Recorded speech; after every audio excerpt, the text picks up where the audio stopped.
Baba Shuaib, the correctional officer, born in Accra, Ghana, a Quranic researcher and a critical thinker based on religion, who does online lectures based on the guidance of the Quran on platforms such as Facebook, YouTube and TikTok since 2018. In Finland, and 13 years, QBE, in Classical Arabic and MSA in Quranic Arabic. The author of the Refer to the Quran, which helps every novice to understand the steps towards understanding the Great Quran and the guidance of God in it. Time to rise and meet the challenge. Baba Shuaib is calling you out. Meet Baba Shuaib, a correctional officer with a mission. Today he's throwing down the gauntlet to the Mushriks, no more holding back. With his logo shirt and cap, Baba Shuaib sits tall and confident. He says, the time for action is now. It's time to rise, to push past limits, and to become the best versions of ourselves. Baba Shuaib believes in the power of determination and resilience. His challenge is simple. Stand up, face your fears, and conquer them. Every day is a new opportunity, he says. An opportunity to grow stronger, to be better, and to leave a mark on the world. So, are you ready to accept Baba Shuaib's challenge? Are you ready to rise above and beyond? Join Baba Shuaib and let's show the world what we're made of, because the only limit is the one you set for yourself. Are you a defensive listener? Are your ears tuned for offense? I've emphasized the importance of how the character of a messenger and their delivery can shape the outcome of a conversation. But fairness demands that we look at the other side too, and that's the role of the listener. That while many conversations falter due to careless communicators, misinterpretation can distort an intended meaning just as much as miscommunication does. Defensive listening occurs when someone perceives a comment as an attack even when no harm was delivered. In some cases, a speaker can communicate masterfully and without error, but the listener internalizes the message through a lens of offense for one reason or another. Now, research tells us that we listen at about 25% efficiency. And when you factor in unresolved personal conflict or we project our own adverse life experiences onto a communicator, our ability to hear them diminishes exponentially. Not because the speaker failed, but because we as listeners can warp the message too. Now, it's far easier to blame someone else for mishandling their words than it is to acknowledge when we've mishandled their message. So hear me, listening isn't passive, it is an active responsibility. It requires us to confront our biases and examine our insecurities in order to approach conversations with an openness and a dose of humble vulnerability. So don't be so ready to criticize a messenger's ability to speak without addressing the listener's responsibility to listen. I don't do anything that I cannot prove, but it seems that when people don't understand what I do or why I'm doing something, they are quick to judge. Quran chapter 18 verse 65. Remember, Moses was a prophet, right? But he went to another servant of God to seek knowledge. Sometimes the perspective you are looking at things, you might think you are right, till you go and meet another person. Maybe God has gifted him more than you. Then you get to realize, oh, you are actually falling behind. And that is why I open up for dialogue. I watch you just like you watch me. I master the art of double checking you more than you check me. So whatever you think you are coming with, I've already prepared the weapons on the side, because I know all of you are watching, especially the people who are coming for my neck. So I get prepared for all of your heebie-jeebies. This is how I'll be taking all of you one by one when you come at me. So go back and study. Just because you don't have understanding of something doesn't mean the other person is wrong. Just because it's beyond your imagination or understanding. Let's have a dialogue, one-on-one. Baba Shuaib will bring you, and let's face it out.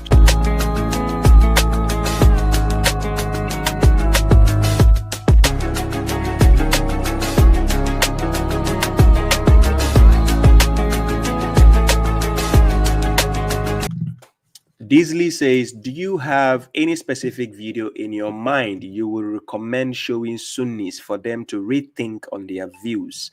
I do have videos, right, where if you are trying to convince a family member, there is a chain of discussion you need to do. It's sometimes very difficult when they are very extreme, right? It's very difficult because first of all, they look at you as an ordinary person, and they like to question the motive as to who are you, because they see their scholars in high esteem, as if the scholars are they're like gods or lords. So that is the reason why on the day of judgment, Quran chapter 33 verse 67, some people will lament by saying, "Qalu Rabbana inna atana sadatana wa kubara'ana fa'adalluna sabila," right?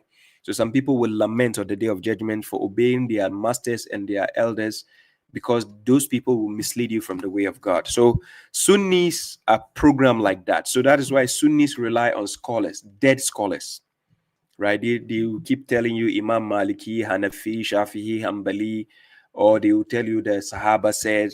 So dead people, that's what Sunnis are interested. So convincing somebody who is blinded is very difficult. Quran chapter 27 verse 81, God says you cannot guide the blind from their error. Then he says, only those who believe in our verses will hear or will listen because they are Muslims. So they will pay attention to what you have to say. So when somebody actually submits to God, yes, they will listen to your message if it's coming from the Quran. But have you realized that when somebody is a Sunni or a Mushrik, when you're trying to convince them with the Quran, they are not interested because they've been told that you cannot understand the Quran without the garbage books. So for them, whatever you are saying, it just passes here and comes out. It doesn't stay in the head. So that is why correctional officer is here to help most of the people in order to advance towards the mushriks for intellectual battle and discussions. And so far, any debate I've done, any dialogue I've had, go and check it. You will see me setting up the mushriks, exposing them, making people see the loopholes on the things they've been saying for years and centuries. They don't have answers to it, right? So it just appear with the eloquence and Arabic pronunciation of the words, and then they will say ha, who for the tajweed and or tajbush, they call it. That's all they are interested.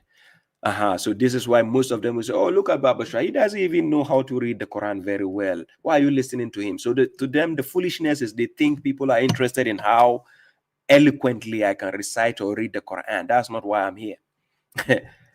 What benefits you when you can sing very well, but you don't know what you're singing? What is the benefit from that? No. So that is why reading lyrics of a song is very important to understand the message you are being told in the song. There was one song I used to like very, very much. And that song is called Renegade. Renegade was sung by Jay-Z and Eminem, right? I'm very selective when it comes to listening to hip-hop music because I like to know what I'm listening to. I don't just like gibberish. So one day I sat down and I said, let me pay attention to the lyrics in the song Renegade. Anybody who knows about hip-hop, you can verify what I'm saying. And in the starting line of Jay-Z's verse, Jay-Z says, you fools, do you just listen to music or you just skim through it? Because in the song, they have a message. And the message is like, they are calling you to the devil and they are ruining the youth with hip-hop music. They are saying certain things that ruins the culture. And that is why when you look at the Western side, you look at the American lifestyle, the Black Americans or some of the kids, if you look at the Western world, you see some of the kids are imitating this hip-hop culture type of life, and it makes them become like thugs. And they think they are the gangsters, right? So sometimes it's not only about listening to the music to just enjoy the sound, the frequency. No. Sometimes there's subliminal message in the music that you need to pay attention to. And that is why most of the songs that mention or is being dedicated to God doesn't get the airwaves, right? But when it's about vanity, about sex, about vanity, about materials, yes, they promote that agenda to corrupt the youth, right? So I'm not saying all music is bad, right? I do listen to hip hop, but I'm very selective.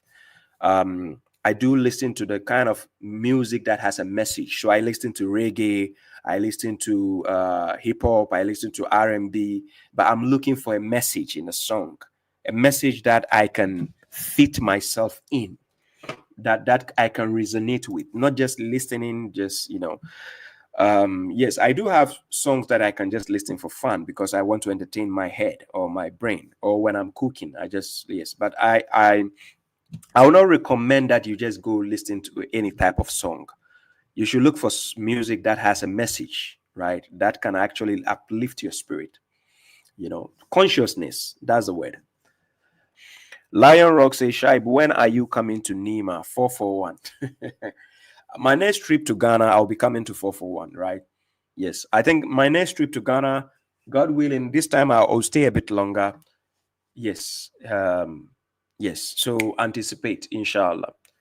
Yes, Kid Storm, Kid Costume, Christian Baker, Radmon Farouk, you're all welcome to the platforms. Yeah? Thank you. I appreciate your support, all of you. God bless you all.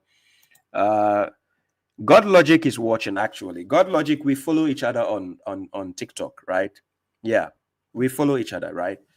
And yes, he's been on my streams a couple of times to watch, yes. And I think sometimes I pass by to watch his stream. You know, I see you know, sometimes somehow we do have a common enemy. Sometimes I share enemies with God Logic sometimes, but of course, me and God Logic, we need to have a private match. that is going to happen. I know it will happen anytime. So God Logic, if you are watching, we are going to have that discussion privately, but it will be televised here. Yes, meaning privately in terms of you and I, you know, one-on-one. So thank you all, ladies and gentlemen. If you're here, I appreciate your presence. Don Abbas, thank you. The shoutouts is done for now. 30 minutes for shoutouts was too much. I appreciate your support. God bless you all. Thank you.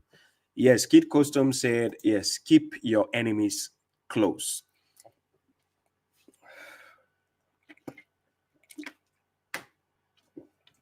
Yes. Tato Andy says, understand the Quran before discussing with Baba Shuaib. Baba Shuaib is the Ibrahim Traore of Islam. Yeah, actually, I've been gifted with that. Alhamdulillah. No pride in this, right? Even Prophet Suleiman and his father Dawood, they made a supplication and they praised God for giving them knowledge above his other believing servants. Quran chapter 27, verse 15. Right? Yes. So God can grant knowledge and understanding to people specifically, and they can be very good at something. Yes. So let's go on. So today we are going to deal with Mushrik Lantin. So most of you should know him. His name is Muhammad Ali. Muhammad Ali, not the boxer, right? And I'm talking about Mushrik Lantin. I've done a video on him before when he did a video against Quran. He says Quranists. They call us Quranists. We don't call ourselves Quranists. We are Muslims who happen to follow the Quran alone for guidance. That's the difference. They call us Hadith rejectors and they call us Quranists, right? These two names, that's what they call us. But we are Muslims. They hate to accept that we are Muslims. That is why you saw Muhammad Hijab's video when he did a video on me, and he's saying this guy cannot be considered a Muslim.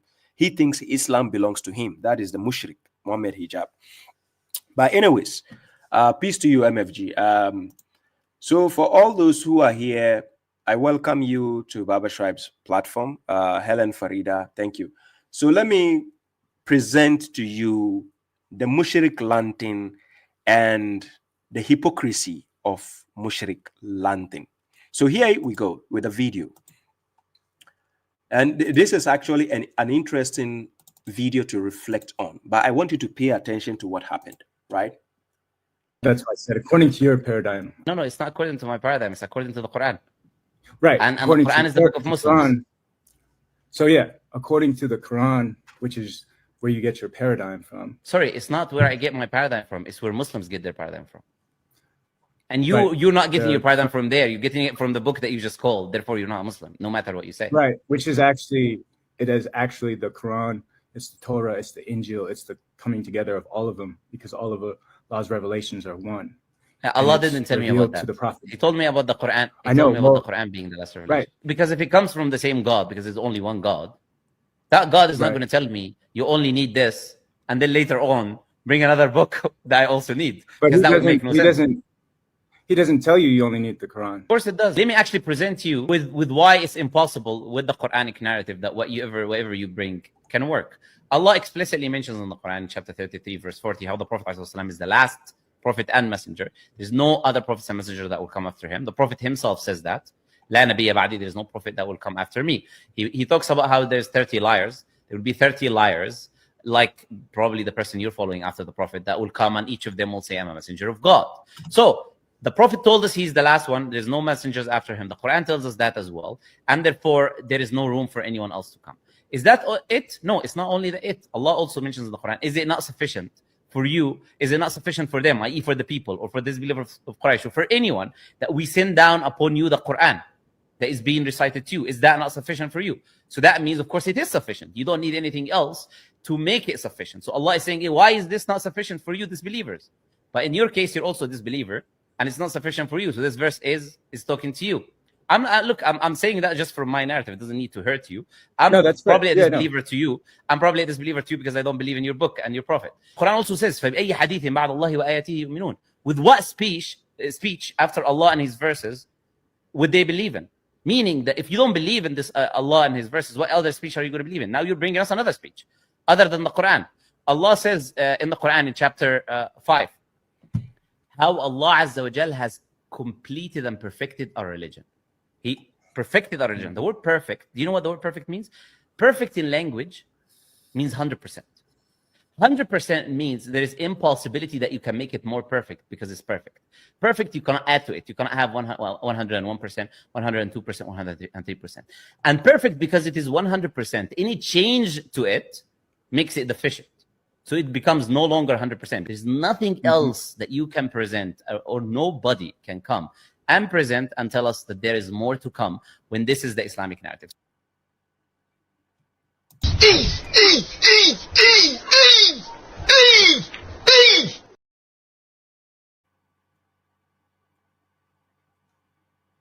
Oh my God. Oh my God. Oh my God.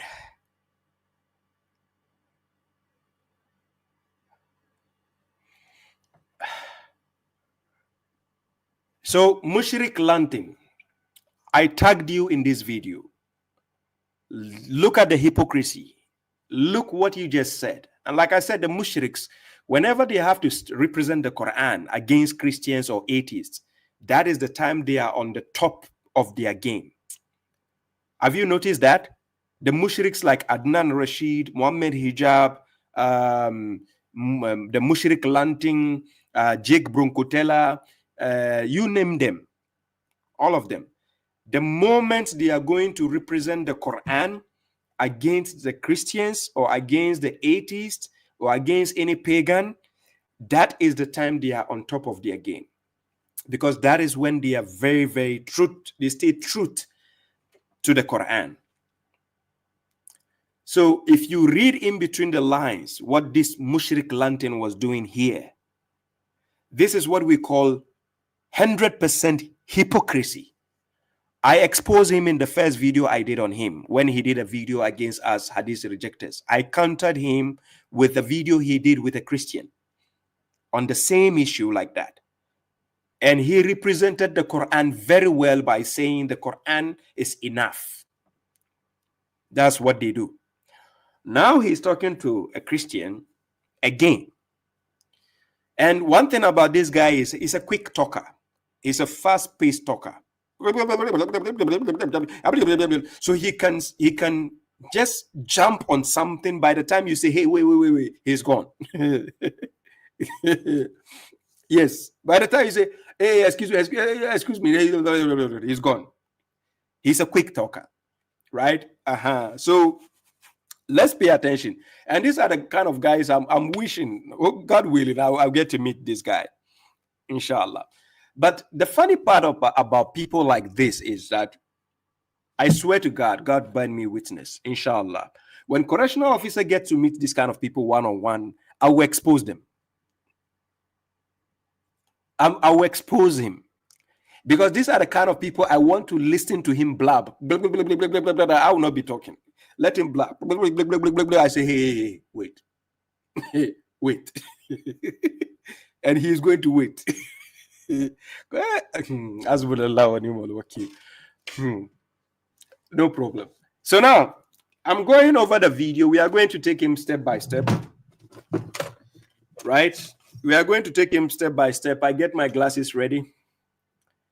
right? This is my glasses. I've not customized it yet.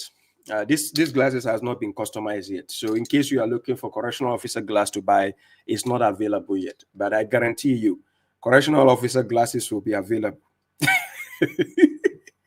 And I don't know if I need this at the speaker's corner, just in case. Anyways, I'm going to get my glasses ready, right? And we are going to cross-examine this Mushrik Lantin. I don't know why he gave himself Muslim Lantin. It's Mushrik, actually. So let's go. You're not Muslim. That's why I said, according to your paradigm. No, it's not according to my paradigm. It's according to the Quran. Now, guys, look at the hypocrisy here. How the conversation started. The guy says, according to your paradigm, right? The systematic way in which the Mushrik Lantin believe in the doctrines or whatever he has been given. The guy is saying, according to your paradigm, because Mushrik Lantin does not stick to the Quran alone. He sticks with other scholars and opinionated books, hadith books, and so on. That's what Mushrik Lantin follows. So the guy is saying, according to your paradigm, he says, no. So now all of a sudden, talking to a Christian, you are a Quran alone follower. All of a sudden, Mushrik Lantin is a Quran alone follower. So according to the Quran. Okay, now check the hypocrisy. Right. And the Quran is the book of Muslims. Then he says the Quran is the book of the Muslims. So which means submitters to God, right? Quran is the book of the Muslims, right? Okay. Meaning people who submit to God. So there's their book. Who wants guidance from God, right? Because God says in Quran chapter 16 verse 89, وَنَزَّلْنَا عَلَيْكَ الْكِتَابَ تِبْيَانًا لِكُلِّ شَيْءٍ وَهُدًى وَرَحْمَةً وَبُشْرَى لِلْمُسْلِمِينَ. So the book is to serve as this criteria of things for the Muslims, which means submitters to God. So let's go. So yeah, according to the Quran, which is where you get your paradigm from. Sorry, it's not. So again, the guy now fixed his statement to repeat what you Mushrik Lantin said. So according to your paradigm, which is what you get from the Quran, now you said again, sorry, look what he's going to do. How he's confusing the guy. And this is what Mushriks are very good at. They will confuse you right now because they are confused. Do you get my point? When somebody is confused and you're trying to understand a confused person, they will end up confusing you, the one who is not confused. Are you getting what I'm saying? Wallahi lazim, I'm telling you for a fact. When somebody is confused, and you're the one who is not confused, and you're trying to understand a confused person, they will end up confusing you, the one who is not confused. Because a confused person doesn't know what he's saying, and doesn't know where he's heading, and or doesn't know where he's coming from. So that is what confused people do. So now you see how he just twisted the table all of a sudden. And then the Christian was like confused, like, wait, what? What are we talking about? Check it. Not where I get my paradigm from. It's where Muslims get their paradigm from. What? You call yourself Muslim Lantin. So the guy said, that's where you get your paradigm from. You said, no. Sorry. That's not where I get my paradigm from. Is where Muslims get my paradigm. No, you. Okay, no wonder I call it Mushrik Lantin. So do you agree with me now? It makes sense. He's a Mushrik Lantin. Oh my God. Oh my God. What is wrong with these people, Mushriks? I don't understand. Seriously, what is wrong with these Mushriks?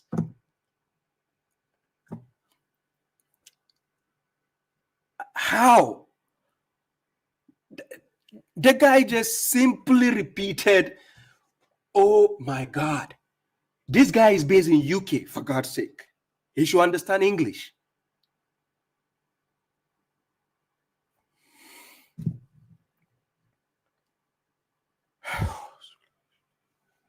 Guys, please, you listen to the video from the beginning. I'm going to, so that you grasp that he doesn't make sense. Mushrik Lantin doesn't make sense. Now look. You're not Well, Muslim. that's what I said. According to your paradigm. No, it's not according to my paradigm. It's according to the Quran.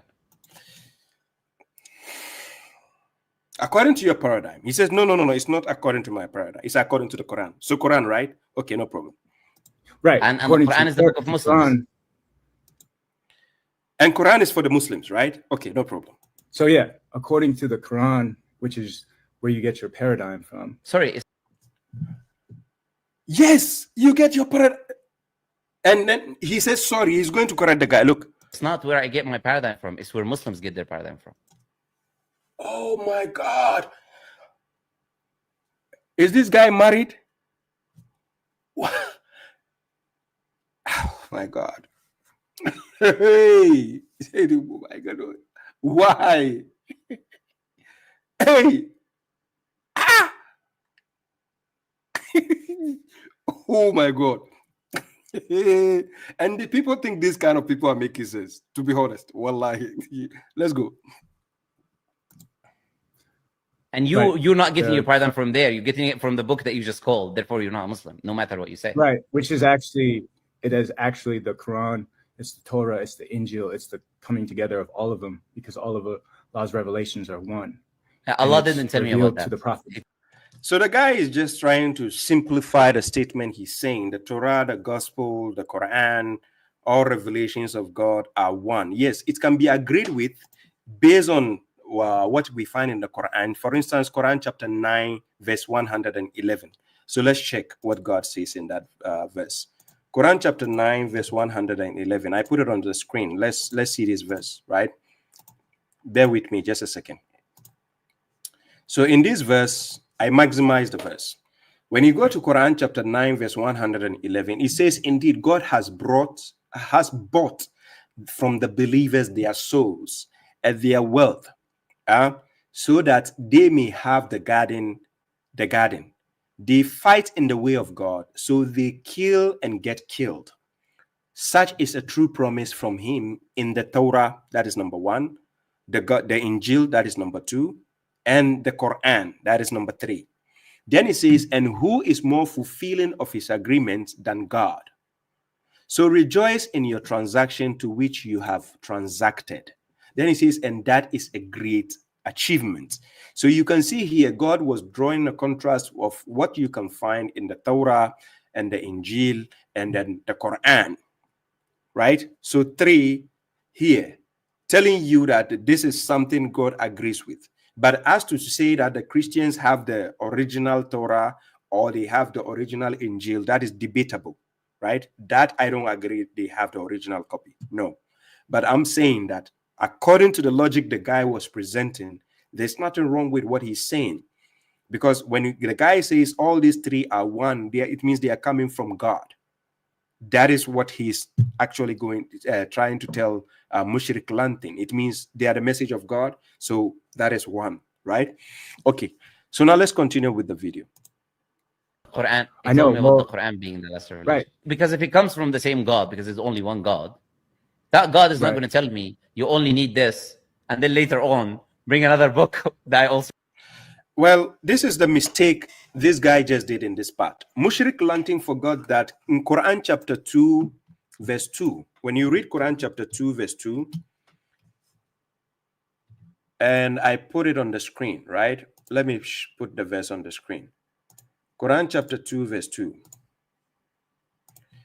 God says, ذَلِكَ الْكِتَابُ لَا رَيْبَ فِيهِ هُدًى لِلْمُتَّقِينَ, right? That is the book wherein there is no doubt as guidance for the pious. Then verse 3, who believe in the unseen, establish the litany, and from what we have provided for them, they disperse. Then verse 4, who believe in what has been revealed to you, that is second person pronoun Muhammad, and what was revealed before you, second person pronoun, and they are certain of the hereafter, right? Then he says, those are upon guidance from their Lord, and they are those who are the successful. Right. So what the game this guy was trying to play with this, Christian was a silly game, right? He's just trying to confuse him. And the confusion here is God says something in the past. He has to confirm his words ahead of time. You understand? He confirms what he said previously. So believing in the previous statement God made, wherever it is found, if I believe God is confirming something, I can believe in that statement, but that doesn't mean I'm following the previous book. That is the difference you need to understand. I can believe in the previous statements that God is confirming in the Quran, that I can find somewhere else. I believe that. But I'm not following that previous book. I'm following the current one, because the current one is for the guidance. So the notion of believe, yes, I can believe something is there and it's from God and it makes sense. Okay, so now let's go back to the video. That would make no sense. He doesn't tell you only need the Quran. Of course it does. Let me actually present you. So here, listen to the argument carefully.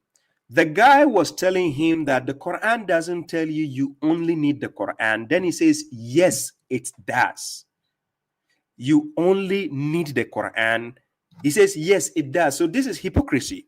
If yes, it does, then this argument actually goes against you, Mushrik London. It goes against you. It doesn't actually go against the Christian. It is you it is going against. Because if you have to use that argument against the Christian is going to win that argument. The reason is, look, let me show you why the Christian should win that argument. I'm going to put a verse on the screen. Quran chapter 5, verse 66. Oh, sorry. Chapter 5. When you read 66,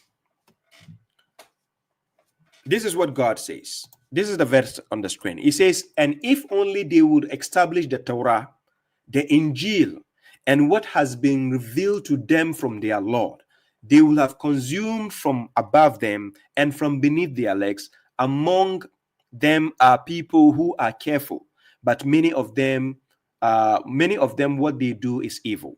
Then verse 67, it talks about the messenger, but let's skip that. Verse 68, say, O people of the book, you are not upon anything until you establish the Torah, the Injil, and what has been revealed to you from your Lord. So three things. Quran comes afterward. Do you see the point? And what has been revealed to you, that is the second person pronoun Muhammad, which is the Quran, from your Lord will increase many of them in transgression and disbelief. So do not be saddened over the disbelieving people. So you can see in this context, Quran chapter 5 verse 68 is actually telling you the Torah needs to be established, the Injil needs to be established, and then the Quran comes after that to be established.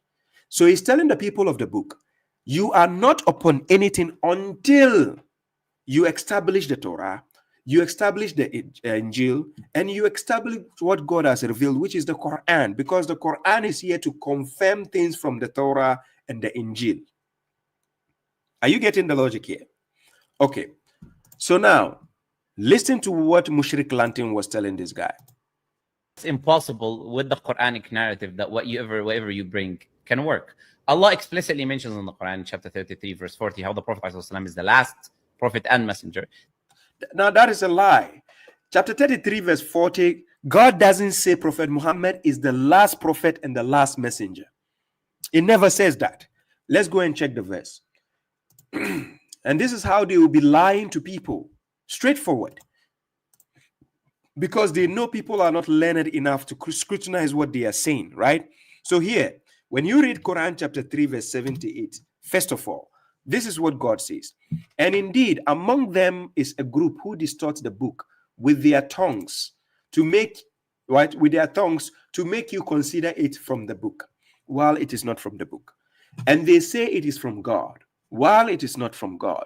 And they say a lie about God while they know. Do you see what Mushrik Lantin was doing? Do you see? Okay. So now, this Mushrik Lantin went ahead to now say what? Quran chapter 33, verse 40. This is what he says. He says, Muhammad is not the father of anyone among your men, but a messenger of God and the seal, the stamp of the prophets. And God is aware of all things.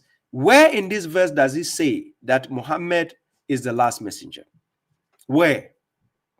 In this verse, it does not say Muhammad is the last messenger. Nowhere is it written in this verse that he is the last messenger. If you ask even these mushriks, Is God still sending angels as messengers? Because according to Quran chapter 22 verse 75, God chooses messengers among the angels and human beings, right? So the question is God still sending messengers? The answer is yes. And God even made a promise, messengers will still come. Quran chapter 7 verse 35. Quran chapter 10 verse 46 to verse 48. Quran chapter 39 verse 71 to 73. Go and read. Messengers will still come till the day of judgment. But we are not talking about prophethood. A messenger's duty is to deliver a message. A messenger's duty is to deliver a message. Even if it is verbally, it is delivering a message. Go and check the story of Suleiman when he sent his messengers to the Queen of Sheba. She also sends to him messengers to come with a message. Are you getting my point? So a messenger can even deliver something verbally. A messenger can have a letter to come and deliver. A messenger can take from a message which is already there and deliver. And still that is messengership. But we are not talking about prophethood. However, it is debatable to say that he is the last messenger and he is the last prophet. That is debatable. Are you getting the point? Okay. Now, God will have used this word. Let me show you the word that God will have used to end this argument. This word found in Quran chapter 5 verse 114. In 114, this is what Isa said. Isa made a supplication. Within this supplication, Isa used the word akhirina. Akhirina. This akhirina means the last of us. The last of us. Now Jesus said, Jesus the son of Mary said, "Oh God, Allahumma, our Lord, send down a dining to us from the sky to be a feast, Eid, for us, for the first of us, awwalina, that is the first of us." You see, first and last. Just like in a race, you have first and last. So he says, awwalina, for the first of us, and akhirina, for the last of us. So God in his infinite wisdom will have used the word akharan nabi, meaning he is the last of the prophet. But he chose the word khataman nabi for a reason. This khatam is a stamp, it's a seal. When you are sending a letter, when you're posting a letter, let's say this is an envelope, and you're posting a letter, they normally put a stamp or a seal on it as a sign of what? Approval. They put a stamp or a seal on it as a sign of approval. So God took a covenant with the messengers and with the prophets. Quran chapter 3 verse 81. This is what God told the prophets. This is the covenant God took with the prophets. He says, and when God took a covenant with the prophets, that what I give you of book and wisdom, afterwards a messenger will come to you confirming what is with you, which is why the Quran is the confirmation of what was before it. I repeat, which is why Quran is a confirmation of what was before it. Which is why Quran is a confirmation of what was before it. You want to understand that the prophets who were given the book, God actually took this covenant with them. Go to Quran chapter 6 verse 83 and read up to 89. You will see the list of prophets God gave the book, the prophethood, and judgment, hukmah. Quran chapter 6 verse 83 to verse what? To verse 89. You will see the list of prophets. God gave them the prophethood, the book, and what? Judgment. So this prophet that God mentioned, he is now telling them a messenger will come after you, confirming what is with you. So this messenger who came after all these prophets, he now confirmed through the Quran. We know God has given all the prophets al-kitab. We know God has confirmed that. And consistently, you can see the prophets and the messengers were giving hikmah. The prophets and the messengers mentioned in the Quran, they all were given hikmah. Yes, hikmah. You will see kitab and the hikmah. Al-kitab wal hikmah. The family of Ibrahim alayhi salam. Chapter 4 verse 54. they were given al-hikmah and the al-kitab. So this messenger who will now bring the Quran after them will confirm what is with them. So let's finish the verse. Then he says, confirming what is with you, you shall believe in him and shall support him. And God said, do you accept and take on that as my pact? They, the prophet, said, we have accepted. He, God, said, then bear witness, for I am with you among the witnesses. God is with the witnesses. So when this prophet, who later on came as a messenger, now he is here to confirm what was given to all the prophets, to make you know that the prophets were given al-kitab, and to make you know what was given in their books and what was mentioned in their books as a seal, as a stamp. So Prophet Muhammad came to be the seal, the stamp of the prophets. Are you getting the point here? Okay. So now let's go. So Muhammad Ali, that is the Mushrik Lantin, quoting Quran chapter 33 verse 40. Salam to you, Resha Green. Chapter 33 verse 40, when he quoted, he says, Muhammad is not the father of anyone among your men, but a messenger of God. It doesn't say last messenger. And the seal or the stamp of the prophets. It doesn't say last messenger anywhere in the verse. And God is aware of all things. Do you see the point? Okay. Now, let's go back to Mushrik Lanting. The prophets and messenger that will come after him. The prophet him. So he went ahead to say there is no messengers or prophet that will come after him. That is a fallacy. That is incorrect. It is not correct. It is incorrect. It is a lie, a blunted lie. Himself says that. La nabiyya ba'di, there is no prophet that will come. And he went ahead to quote Hadith book instead of quoting the Quran. He is quoting Hadith to tell this Christian that, oh, no prophet will come after me. And this is how they are good at. To just lie to you. Simple and tietia. No strings attached. Full of lies. Mushriks are very good at that. Yes, exactly. So according to the Mushriks, also angels stop coming. They stop working. They stop acting as messengers because no messenger is coming again, according to the Mushriks, right? After me. He talks about how there's 30 liars. There will be 30 liars. He went ahead to be quoting Hadith. The guy clearly told you your paradigm comes from the Quran. You said no, it's for the Muslims. So obviously, Mushrik Lanting, you are not a Muslim. So your paradigm is coming from other books. And yet you denied in front of the Christian that no, you only take the Quran. What the Quran said is enough. But now here you are sitting down quoting other books to the Christian. Is that not hypocrisy? Yes, that's hypocrisy. Like probably the person you're following after the prophet that will come, and each of them will say, I'm a messenger of God. So with this, all mushriks, the Sunnis, they reject messengers of God. The mushriks, they reject messengers. If in case you come, you say, I'm a messenger of God, I'm just here to deliver a message. They will reject. Even if it is an angel coming in the form of a human being to say, I'm a messenger, they will reject him. There is no messenger after Prophet Muhammad. How can you say you are a messenger? Subhanallah. God says there's no messenger. Hey, where did God say there's no messenger coming? Where?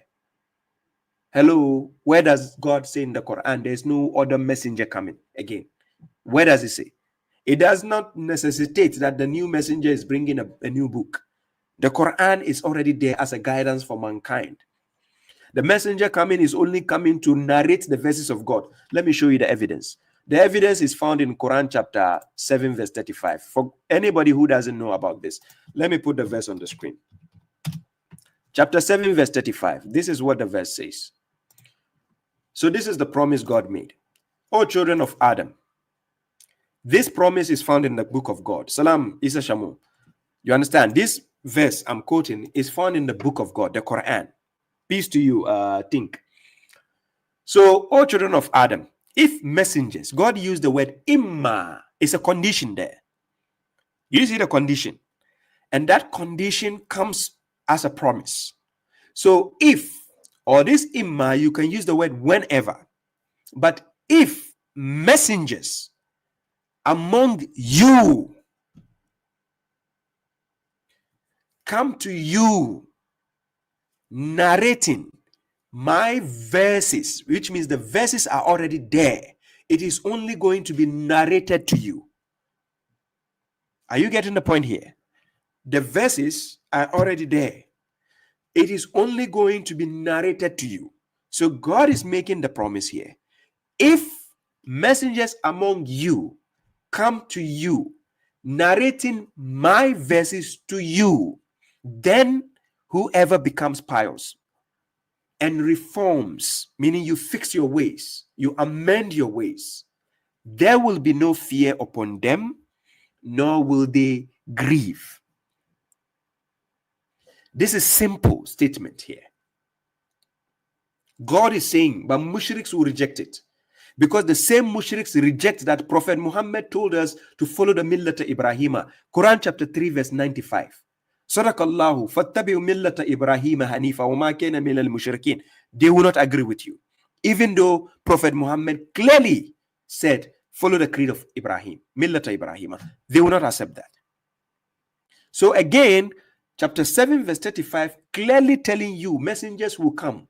But the duty of those messengers to come now is not to bring a new book. They are going to narrate the verses of God, which is already around you, that you know. It will be narrated to you. So yours is to become pious and reform your ways. That is it. Don't expect a new book again. But for those who are saying no messengers are coming, they are fooling you. To be honest. Okay. He's the last one. There's no messengers after him. That is a lie. Prophet is not the last messenger. Wallahi al-Azim. Prophet Muhammad is not the last messenger. Of course, the messengers to come, their duty will not be the same as Prophet Muhammad. Prophet Muhammad's duty as a messenger is different from that of the messengers to come after him. It's different. Their duty is to narrate. You take from the book of God, narrate it to the people. Then the people will decide, I follow or I don't follow. That's up to me. Are you getting the point? No mushrik in this universe can quote me a verse from the Quran where it says Prophet Muhammad is the last messenger. Wallahi lazim. No mushrik on earth. What they do is they misquote the verses of God. They twist the verses of God because they are mushriks. Yes, the Sunnis, the Shias, Tijanis, you may name them because they all believe in the same doctrine. Yeah? And the Quran tells us that as well. And therefore, the Quran doesn't tell us that. It is from your garbage books. That tells you that, piece of, that. There is no room for anyone else to come. Is that it? No, it's not only it. Allah also mentions in the Quran, is it not sufficient for you? Is it not sufficient for them, i.e. for the people or for disbelievers of Quraysh or for anyone that we send down upon you the Quran? Now, you see the contradiction here. He is now quoting Quran chapter 29 verse 51. I'm going to put the verse on the screen. Quran chapter 29 verse 51. This hypocrite went ahead to quote this verse. Let me put the verse on the screen so that you see his hypocrisy. And I want you to pay attention to the choice of words he used. He said for anyone. So meaning this verse can be applied to anyone.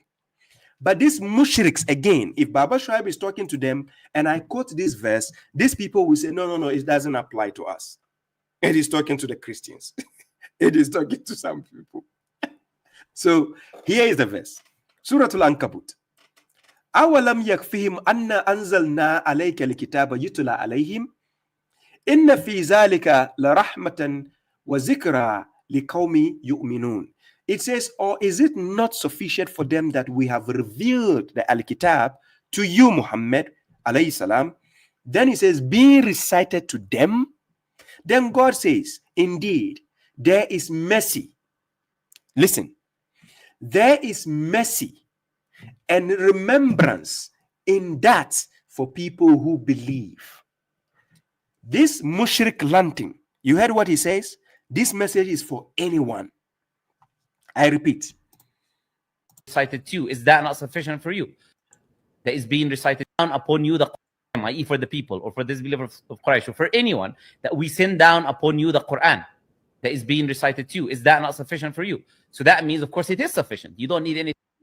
That means it is sufficient. We don't need what? Anything else to make it sufficient. So Allah is. That means the Quran is sufficient. We don't need anything else to make it sufficient.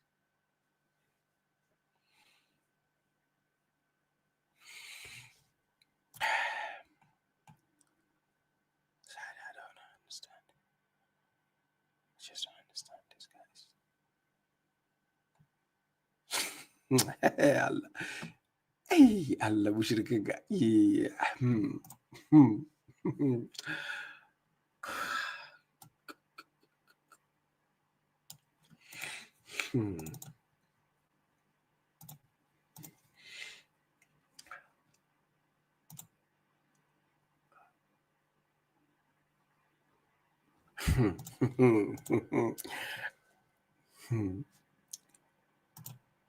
Not sufficient for you. So that means, of course, it is sufficient. You don't need anything else to make it sufficient. So Allah is saying, why is this not?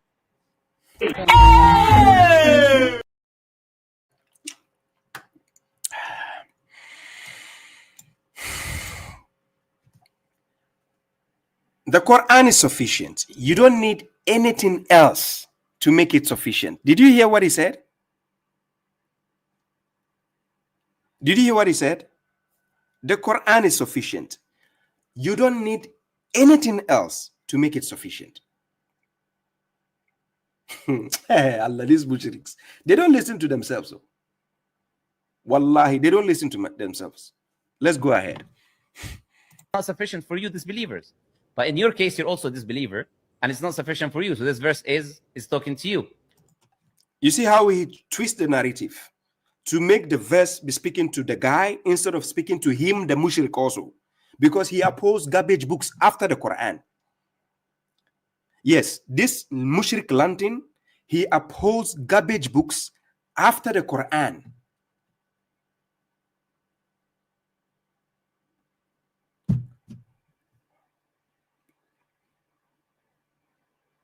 Yes, this mushrik lantin opposed garbage books after the Quran. But yet, this same guy is sitting down, questioning the Christian and saying the Christian is a disbeliever. Yes, exactly. MFG, I see your message. Do you get the point? Now look. I'm saying that just from my narrative. It doesn't need to hurt you. No, that's right. You are hurting the guy, and then you say he doesn't need to hurt him, just like correctional officer is saying also, right? I'm saying it. You are a mushrik lanting. It doesn't need to hurt you. Yes, you are a mushrik. Because to you, Islam cannot be followed without your garbage books. But he's going to contradict himself right now. Listen to this mushrik, what he's going to say at the end of this video. Please anticipate what he's going to say. He was hurting the Christian's feeling. He was hurting his feelings. He called him a disbeliever, kafir, but he says, I'm just a narrative. I'm not saying that to hurt you, right? Okay, just like I will call you mushrik lantin, I'm not saying that to hurt you. It's just the truth. Yeah, you know, just take it like that. Probably a disbeliever to you. I'm probably a disbeliever to you because I don't believe in your book and your prophet. Quran also says, فَبِأَيِّ حَدِيثٍ بَعْدَ اللَّهِ وَآيَاتِهِ يُؤْمِنُونَ. Oh my God. Oh my God. This guy was literally using our argument against a Christian. He has to pay because this has to have a patent. There's a patent on it. This argument, we have a copyright on this argument. All the verses this mushrik was quoting is literally what we quote to these mushriks. Wallahi, wallahi. Look, the verses he is quoting, those are the verses we quote to them, the mushriks. Let me put my glasses. Seriously. There has to be patent on this argument. MFG, if you are watching, we have to put a license on that argument. No mushrik has the right the right to use the verses for any argument against any Christian or pagan. Seriously, they are cheating us, for God's sake, because we are supposed to be using those verses as our line of argument. Now he's adopting our argument against Christians. Hey, Mushrik Lanting, I tagged you. I know you watch. Hey. Allah mushrike gaba ku bagada. Now he's quoting Quran chapter 45, verse 6. Let's listen to the arguments. I'll quote the verse. Let's list. With what speech after Allah and His verses would they believe in? Hey!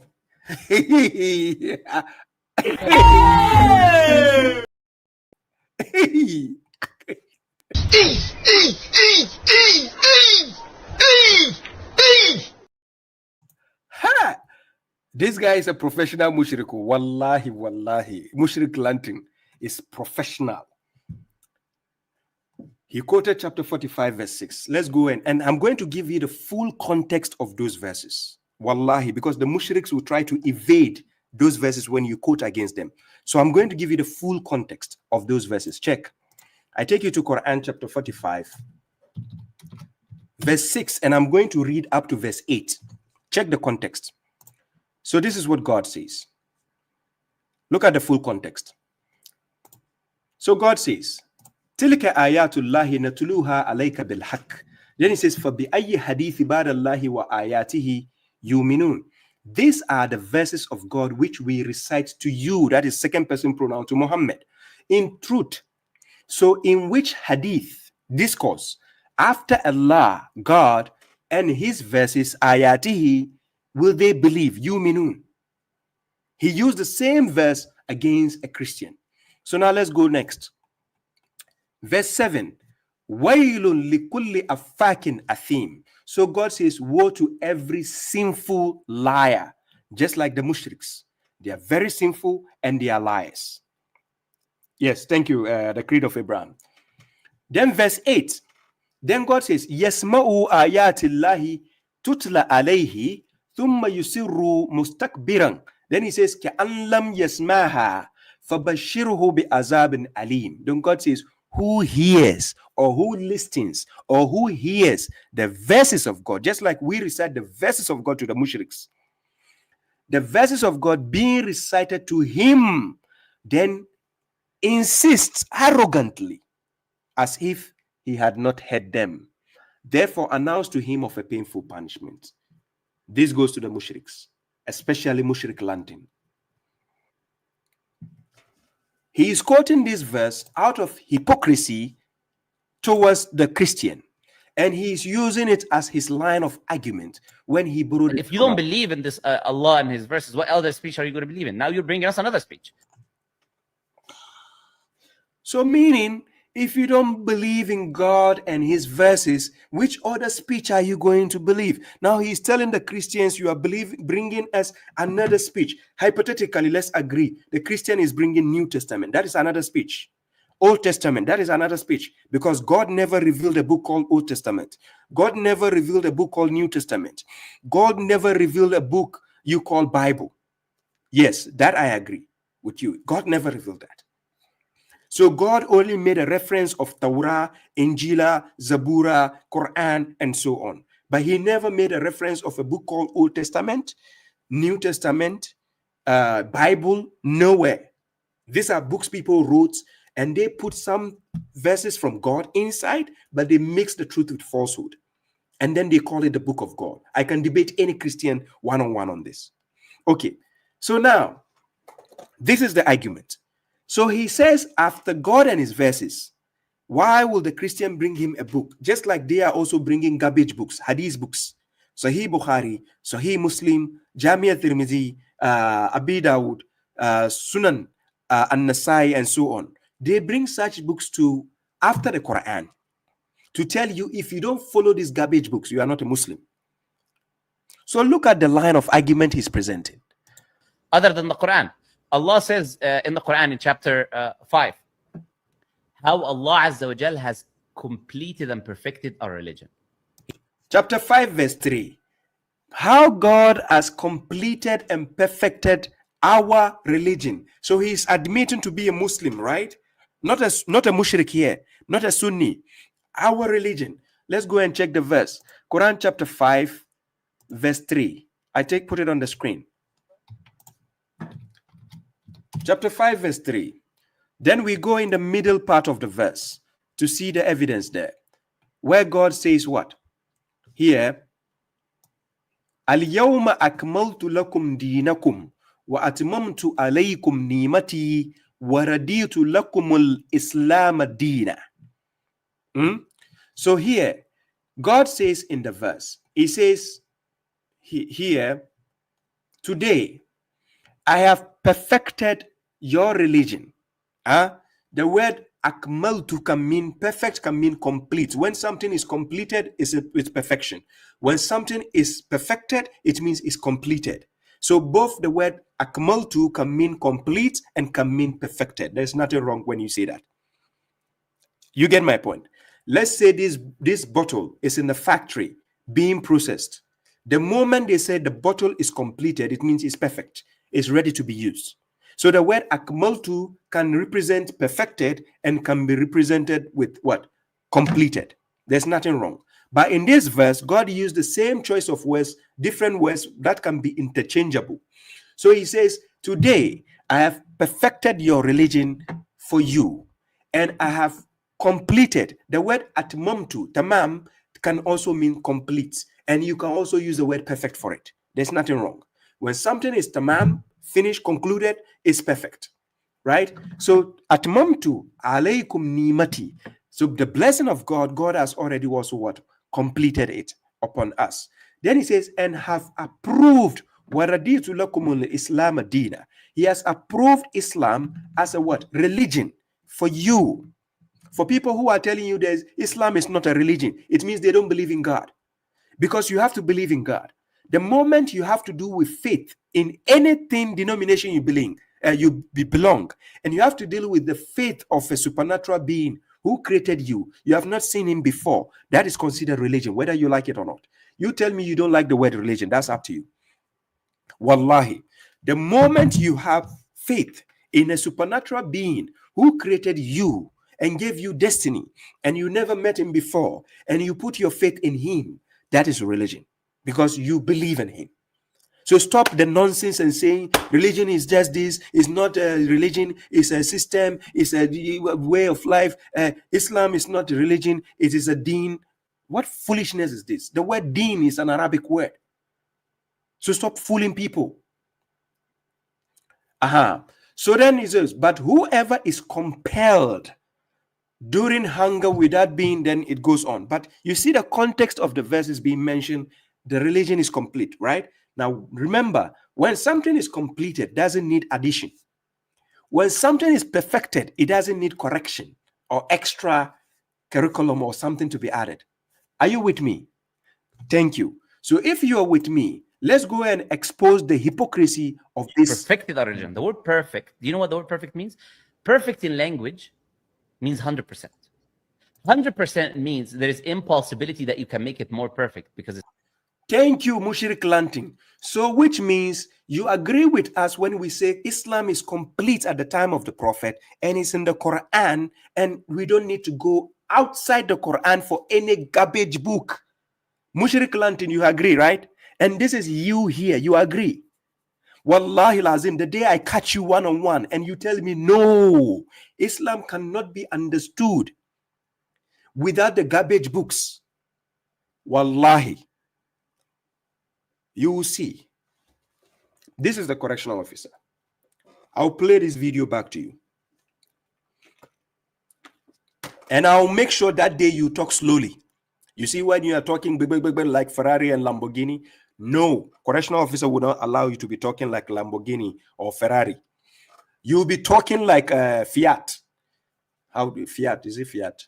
I'll make you talk like Fiat. What is the slowest car even? Guys, what is the slowest car? Is it Volkswagen, or what? Which one? Golf? I will reduce the speed of your hard disk. Wallahi, Kagani, Mushrik Lanting. Play fire. Let's go. It's perfect. Perfect, you cannot add to it. You cannot have 101%, 102%, 103%. And perfect, because it is 100%, any change to it makes it deficient. Hey! Hey! This Mushrik, do they even listen to themselves?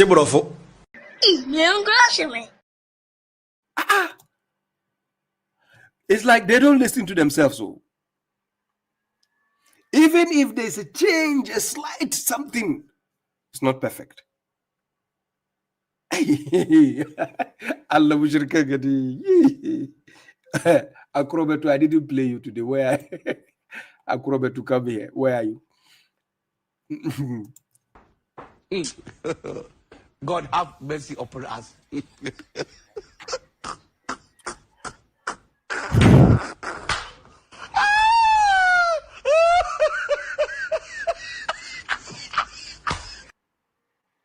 Hey,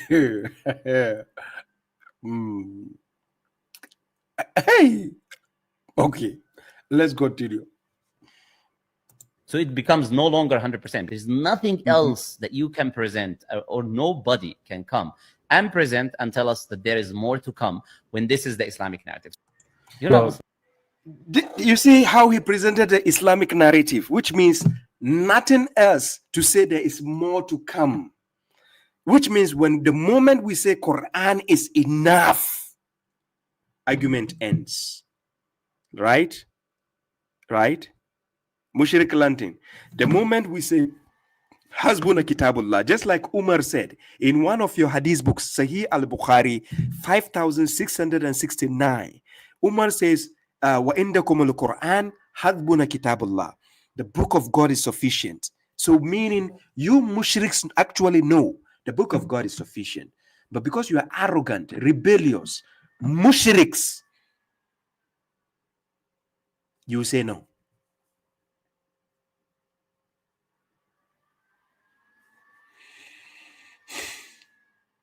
Wallahi, may the curse of God be upon you, the mushriks, if you are intentionally misleading people. Intentionally. Wallahi.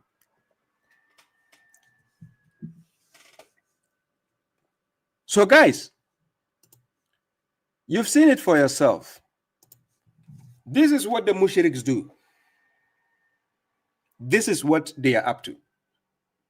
When they go meeting the Christians, you see them standing firm on the Quran and providing the evidence. But then when they meet a Quran alone follower, all of a sudden, he calls me a kafir. All of a sudden, we are kafirs. All of a sudden, they hate us because we said we don't agree with the garbage books you bring after the Quran. But here you have Mushrik Lantin telling you by his own words, because they don't listen to themselves.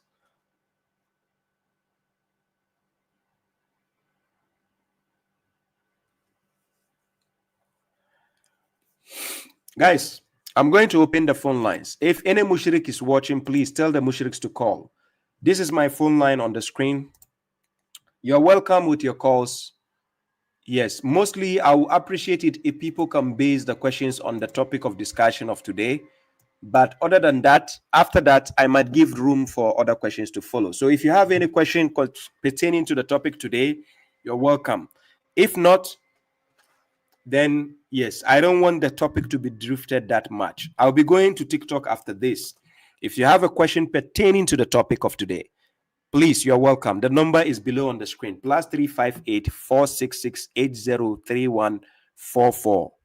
Right? You can call, ask your question, and make your contribution. Thank you very much. So please share it so other people can join and call. We have about 175 people streaming, watching from Facebook and YouTube. Then we have people, about 50 people watching from TikTok. Yes, so we have over 200 people watching. So kindly share so other people can join and make the call. Tell them correctional officer has opened the phone lines. I'm challenging any mushrik out there. If you're watching me, come and test your might.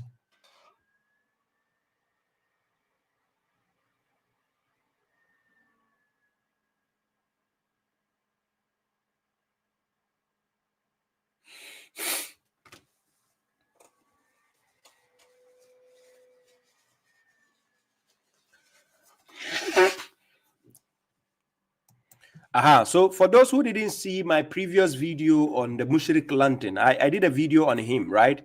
Let me see if I can find it here. Then I I can play the part of the video to show you the hypocrisy of previously what he did.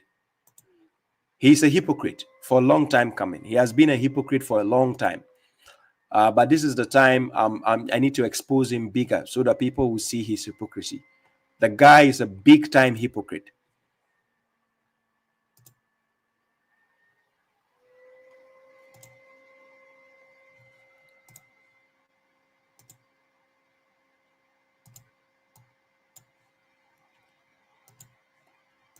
Okay, let me share the video.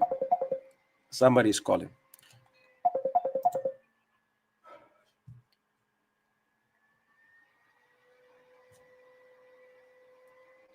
Yeah, salam. How are you doing? Assalamu alaikum. Wa salam, brother. Can you hear me? Can you hear me? Yes. Yes. Aha. Your name and where you're calling from? Isa Ibn Yahya. I'm calling from San Francisco. Isa ibn Yahya. Nice to meet you, brother. How may I help you, brother? Pleasure to meet you. I'm calling in from your live stream. I'm actually the brother in the video with Muhammad Ali that was inviting to the sacred treasury. Yeah, you are the brother in the video I played. Yes, correct. And your name? What did you say? Name Ben Isa? Isa Ibn Yahya. Isa ibn Yahya. Yes, somebody actually shared the video to me on TikTok, so I decided to tackle the video. Yes. Yes, So I'm actually not a Christian. I'm a Muslim. you are a Muslim. Yes, sir. And why was he tagging you as a disbeliever in the video? Because I invite to the sacred treasury, which is the book that was revealed to my father, who was actually the prophet John, or Yahya alayhi salam. And it is actually the restoration and coming together of previous scriptures. It isn't new revolution per se. It's the uncovering of what was revealed to all the prophets in the past and their restoration and coming together. So it's knowledge that has not yet reached the people because it was covered up, and Allah did not will for us to encompass that knowledge until this day, which is, you know, the time, the hours approaching. So how did you arrive to that book? How did you come by that book? It was revealed to my father. So he first began receiving revelations in 1991 when I was 4 years old. And basically he was always studying the scriptures. He became Muslim when he was 27 from a Christian background. And once he picked up the Quran and was reading it, he didn't stop reading the other scriptures. And Allah gave him the ability to interpret the scriptures, to see the true words of the prophets, and bring them out of those scriptures to gather them together to produce the book, which is the sacred treasure. You said God gave him the knowledge to interpret which scripture? All of the previous scriptures. Which ones? So like the Quran, the Old Testament, the New Testament, the Gnostic Gospels, the non-Shemati library, Kibber Nagas, anything that actually had revelation in it from a true prophet of God, which is, you know, their number is uncountable. Only Allah knows their number. Any words from them, he was able to pull out of previous scriptures to put into this book by Allah's permission. What is the name of the book? To make the truth good. It's called The Sacred Treasury, and it's found at sacredtreasury.net. The Sacred Treasury. And what is the theme of the book? I mean, it's Islam. It's essentially, so like the book itself is alive. It resurrects the prophets. Is resurrect what? A witness. Hold on. They all testify and bear witness to this messenger and the message that he brings that confirms them. And this fulfills the covenant of the prophets. And Allah testifies alongside with them, as that was the oath that they took. And so also, the people who altered the scriptures are brought back to life and testify through the book against themselves, including the scribes, Paul, Levi and Judah, the kings of the earth who told the scribes to alter the scriptures to be able to manipulate and control the people. All of this is explained clearly and explicitly through the book, and every single word in the book was already written down in the previous scriptures. And that actually fulfills the parable of the field, which is found in Matthew 13th chapter, verses 24 through 30. Okay, no problem. So what question exactly you wanted to ask me?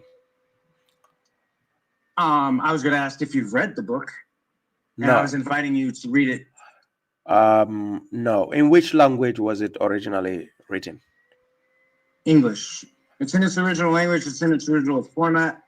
After chapter 46, every single chapter that's published, except for 61, 62, and 130, have the exact date of Revelation on there because it's published as a blog.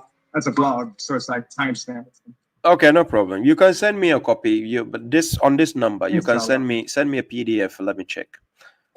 Okay, definitely. Yeah, I need to check it first before I can draw No, of course. conclusions No, on my yeah, judgments on it. Yeah, no, exactly. That's actually all that I ask of people, and that's what I was asking Muslim Lantern or Mushrik Lantern. Yeah. And any like live stream that I go on to, and I get not this reaction. I get better reaction from Satanists who are like, yeah, I'll check it out and read it, because that's what we're supposed to do as Muslims, is investigate. Yeah, you need to Especially investigate. You need to verify. Whenever a claim the book comes in the name of Allah. Yes, a claim comes, you need to verify and check what it says. So I cannot call you a liar or whatever, but yes, I need to check first. Of course, I appreciate that. That's all I'm asking. Yeah, no problem. So that's my number. You do send me a message, and then I appreciate that. Thank you. Okay, thank you for your time, brother. You're welcome. Peace. All right, assalamu alaikum. Wassalam.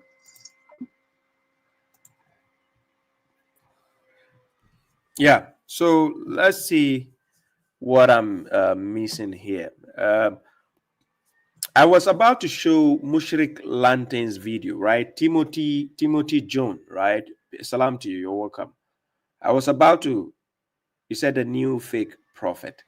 Yeah, the top of the video, it says the new fake prophet. Yes. Yes, salam to you, Zuleika. I see you. Peace to you. You're welcome. Abdul Rahim Adam A Mata has come.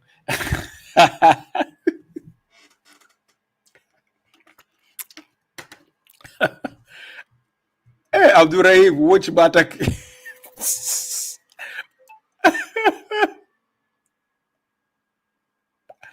Yeah, no problem. Abdul Abbas, no problem. Yeah, so you just need to send it. I'll check it and see what happens. Then we see what is next. Anyways, I was about to play the video of Mushrik Lantern. The first video I did on him. Let me share the screen. I played a video so you get to see what I did. From the first one, he exposed himself in a similar fashion, in a similar manner. So I just want you to see the way they expose themselves usually, right? The Quran is from God or not. So I don't care about what the Apocrypha says. I don't care what the Bible says. I look at the Quran as a scripture on its own. Does it have evidence? Why do I need to look at the Quran in the lens of Apocrypha or what the Bible says? To me, that's ridiculous. I look at it as its own scripture. The Quran is not saying to you, go research the Torah and the Gospel and the Old Testament and the Bible and Apocrypha and then come believe in me. Quran is saying, this is the book from God. Believe in this book. Take the book as it is. This book is sufficient for you. So that's what we're saying. We look at the Quran the way it is. We don't have this twisted idea that we need to prove the Quran through previous scriptures that existed. So for me, just because history records these things, it's just more evidence that these things happen. But why do I believe they happen? Is because I have independent evidence that the Quran is from God. I don't need to look at the Bible to begin. The Bible is useless for me. Not from any offensive point of view. I'm saying from a Muslim point of view. Okay. So you heard what this guy said. It's called Muhammad Ali. That is the Muslim lantern, right? Yeah, so that was the video I did on him. So whoever hasn't watched the video can be found on my YouTube channel. Kindly go there and check it out. It's in my playlist called Versus the Scholars, right? So you find the video there. Yes, thank you for all those who are sending me the gifts. Thank you. God bless you. Elmas, thank you for the stars. All of you who sent me the gifts, thank you. I appreciate the support. God bless you. We have Zuleika, you are laughing. We have Rolling Dice says, correctional officer, I like the cap. Yes. You like the cap? Okay, I will send it through through TikTok for you to get your copy. Anyways, the phone line is still up open, right? You can call, please. I spoke about the Mushrik lantern. So if you are on his side, kindly be my guest. Just call. Baba Shuaib is available. And from here, I'm going to TikTok. I'm hopping to TikTok after in about 30 minutes. So please call. And again, I'll be sending Hamza Malik a message in case Hamza Malik is watching, so that we can talk about our next program, God willing. Yes, okay. The brother sent me the PDF. He said the Sacred Treasury. I will check it. Whatever it is. Yeah, whatever it is, we will talk about that, right? So from here, I go to TikTok.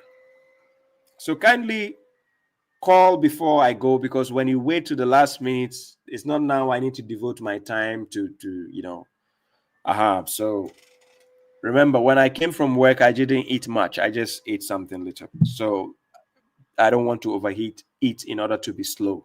So I still have my energy intact. Please call before I go to TikTok, right? Don't wait till when I'm about to end, then the call will get interesting. That's Brother Isa with the Sacred Treasury text. Yes, Brother Isa with the Sacred Treasury. Yes, I received a PDF from him. I'll check it out. I'll save it up and then.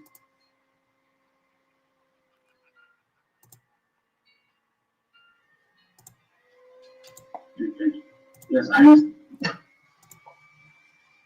Alaikum, brother. Yeah, wa alaikum salam, brother. Umar, How's right? everything? You all as well?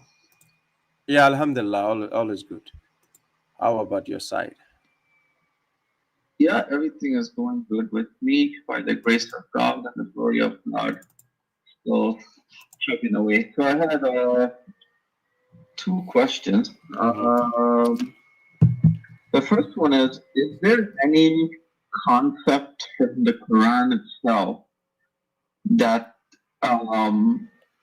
has the concept that the Quran itself is a messenger? Yeah, I've seen this concept floating around within the other Quran law community, that the book or the Quran itself is a messenger. Does the Quran elucidate anything like this, that the book itself or the Quran itself is a messenger?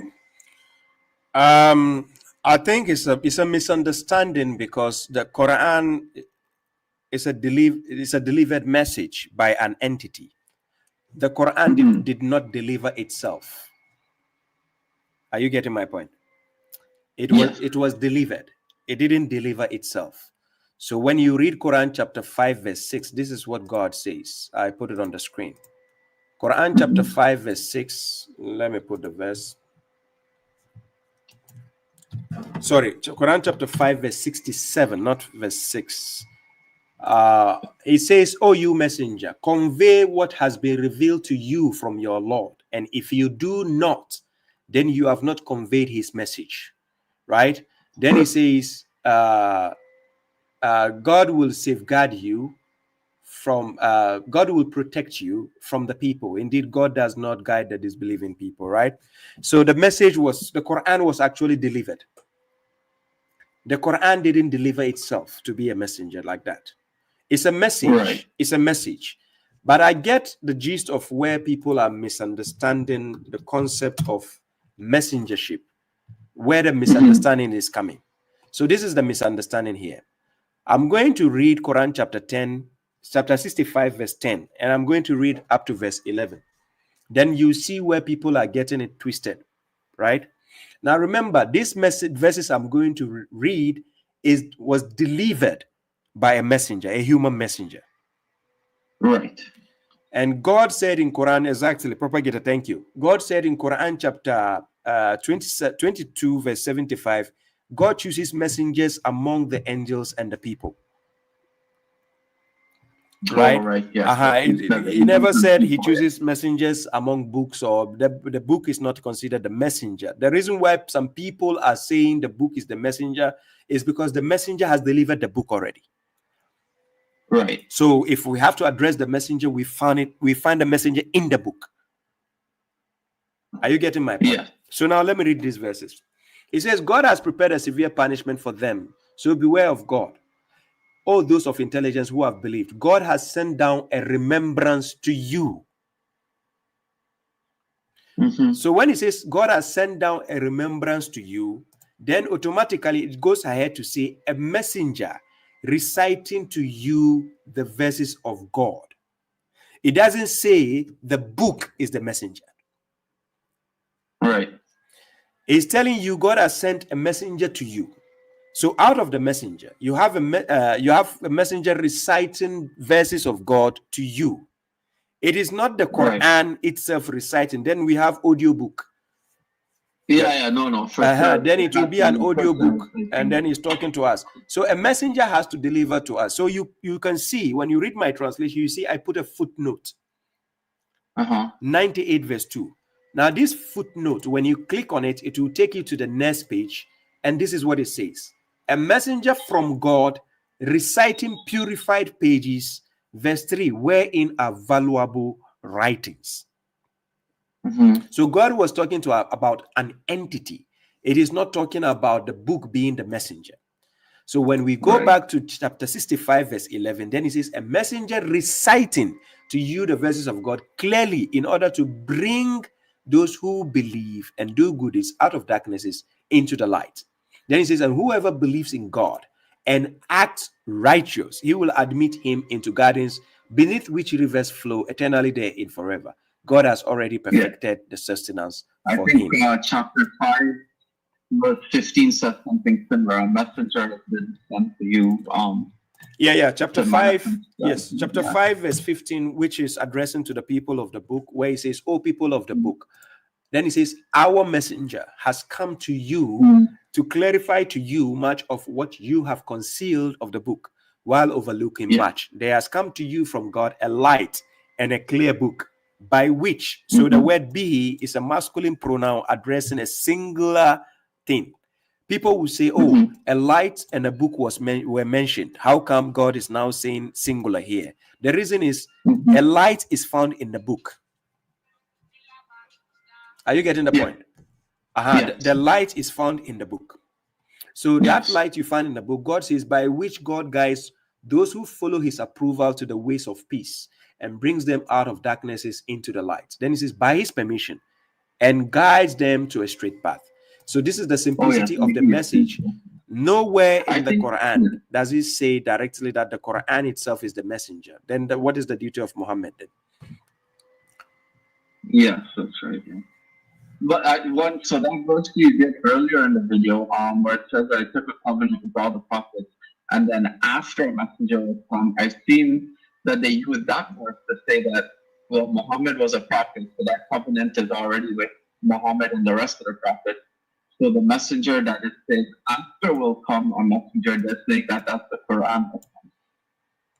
You put it earlier in the video. Another verse. Chapter 65, verse 10 to 11. You mean after what? After who? Chapter 3, verse 81. Yes, I think that was. Yes, after the prophet, that a messenger will come and confirm what is with them. Yes. Yeah, so they say that the Muhammad is already included in the prophets, and then the sentence says after a messenger will come. So they're saying that that's the Quran. Yeah, it's a messenger being spoke about. He has two duties, right? When he was alive, God addressed him as a prophet and a messenger. So he's a messenger. Are they saying Prophet Muhammad is only a prophet? No, I think because the word says after, like if you read the sentences of the words sequentially, then it kind of makes it seem that the Muhammad was both, but then after that, it's saying like this is a separate thing going to happen after the covenant was taken. Muhammad came as a messenger, right? Let me give you a verse. I'm going to put a verse on the screen. Quran chapter 37, verse 37. Let me see. Is it this verse? Yeah, here. Quran chapter 37, verse 30. Can you see it on the screen? It says, in fact, he, that is the messenger, has brought the truth and confirmed the messengers. Oh, okay. He has brought the truth, yeah. Right? He has brought the truth and confirmed the messengers. He spoke about all the messengers being sent. Remember, the prophets who were sent, most of them were messengers as well. Yeah. And as a matter of fact, you can even say every prophet was a messenger because he has a duty to deliver. The reason why I can say that you can say every prophet was a messenger, you can check Quran chapter 7, verse 94. In Quran chapter 7, verse 94, God says, and we did not send any prophet into a town except we seize its people with misery. So the moment the word send is used, that means what? A messenger. Messenger. The moment somebody is sent, he becomes a messenger. So you can have a duty of a prophet, but you can be a messenger at the same time. Yes, for sure. So, and that's why God was saying in this surah, and we did not send any prophet into a town except we seized his people with what? Misery and adversity, so that they might implore. They might call on God, because God wants to test people in order to see if they call on him. So the idea of saying that, oh, because he is also a prophet, so that nullifies his duty. No, he's a messenger. And he has been addressed several times in the Quran as the messenger. For instance, Quran chapter 48, verse 29. This is what it says. It says, Muhammad is the messenger of God. It says, Muhammadu Rasulullah. Do you see it? Yes. Chapter 48, verse 29. Then in Quran chapter 33, verse 40, it says, Muhammad is the messenger of God. He is not the father of anyone among you, but the messenger of God and the seal of the prophet. Right? So it goes ahead again to Quran chapter 3, verse 144. In Quran chapter 3, verse 144, then he says, and Muhammad is only a messenger before whom messengers had already passed. Yes. There's a So you turn back. Yeah, shouldn't you feel like you turn back on right here? Yeah. Exactly. So if I'm a teacher and at the same time a police officer, and you are told to obey the police officer, it does not mean just because I'm a teacher, so you don't obey me as a police. You're right. So the duty is what you are obeying. There's often the point that I keep reiterating to other people, that it makes sense that God has to separate what Muhammad says, which is revelation, from what he says outside revelation, because he has other things to do in his life. He has to also follow and understand the message to the best of his ability. So in order for people to not get confused and carried away, that's exactly why, like you said, you have to pay attention to the duty, and that is probably why we always find that God says, obey Allah and obey the messenger. We don't find that he ever says, obey somebody by a personal name or by the obey the prophet. We don't find that, because it doesn't matter who it is, as long as the person is a messenger from God. We are just concerned with what message he has come, because he has personal life outside of that messenger. Exactly. That's the point. So it doesn't matter about his other duty. What matters is the duty as a messenger. Did he confirm what was supposed to be confirmed? That is what matters. Yeah. All right. Thank you very much for taking my question. Yes, you're welcome, brother. Thank you very much. I appreciate your call, and stay tuned and keep watching. My regards to your family. Peace. Thank you. Okay, somebody was trying to call. Let me see if I can get back to the caller. Amish, is it Amish? Let me see. Did I miss? Amish was trying to call, so I get back to this call.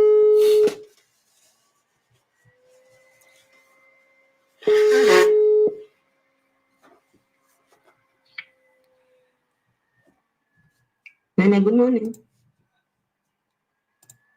Yes, hello. Your name and where calling from? Amina calling from Uganda. Amina from where? Uganda. From Uganda. Nice to meet you, sister. How may I help you, Amina? I have a question I wanted to ask. Sure. What does Quran say about the Quran say about what? The punishment of the great